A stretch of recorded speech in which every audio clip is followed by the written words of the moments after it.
Hi there, my name is Miss Lien. I'm an online teacher. I teach Dutch and English, and today I want to share a story with you about one of my students. I don't know what to do anymore. Can you please help me? The message was a real cry for help, and although I didn't have very much experience, I couldn't turn her down. So I reached out for my hand and offered her my help. How can I help you, and what is the problem? I asked. The woman, a native Dutch woman in her 50s, needed help desperately to get her B2 level Dutch. She was not very high educated with only a high school diploma. She started working in her 20s to become a mother and a housewife. Now working in a daycare center with young children for years already, very happy and very well equipped for her job.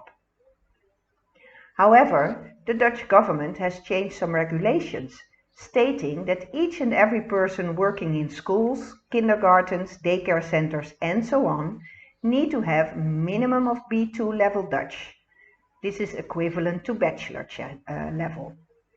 She already applied for a course and an exam, but she wasn't able to work her way up to that B2 level she needed. She stayed stuck on B1 and she was in a state of panic. When she couldn't pass her exam, she needed to quit the job she loved so much. I invited her for a trial lesson and I felt so sorry for her. I saw a desperate woman, literally bursting out in tears, completely hopeless. She wasn't able to speak her own native language anymore, she cried out. She forgot everything she learned at school and now she didn't know what to do anymore. For me, it was a huge challenge, not only to help her pass the exam, but also giving her back the confidence and make her understand the difficult grammar rules of our language. When you're a native speaker, you use the grammar rules automatically correct, but very often you do not exactly know how the theory works. That meant for me that in the working process with my student, I had to dig in deep in the Dutch language, investigate all these grammar rules with even more exemptions to these rules. For me, it was an excellent experience, for even though I didn't know the theory, when reading about it, I did understand, and the best part was that I was also able to explain this to my student. We started working 2 times a week in June, starting with all the skills: speaking, writing, listening and reading, with exercises and working our way through the theory with a very useful study book and a lot of websites.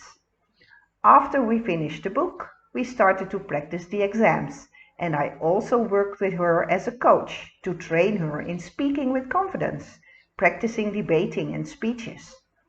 For writing, she practiced with the different types of scripts: exposition, argument, contemplation, and I gave her all kinds of articles to read for the understanding part. The date of her exam was in September. She was very nervous, but it went well, and finally, several weeks later, she was so happy. Yes, she passed her exam. She now has a B2 level degree in Dutch language. I am proud and happy for her. She achieved this with a lot of effort. However, I'm also proud of myself because I managed to work with her to reach this wonderful milestone. How we did it? With the help of study books. They bring the necessary structure. On the internet you can find tons of information and by doing a lot of exercises. To learn a language you need all the skills: listening, speaking, reading and writing. These are all important parts to learn how to understand the language. And most important to learn a language is use it. Don't be afraid to make mistakes. Speak with natives and practice, practice, practice.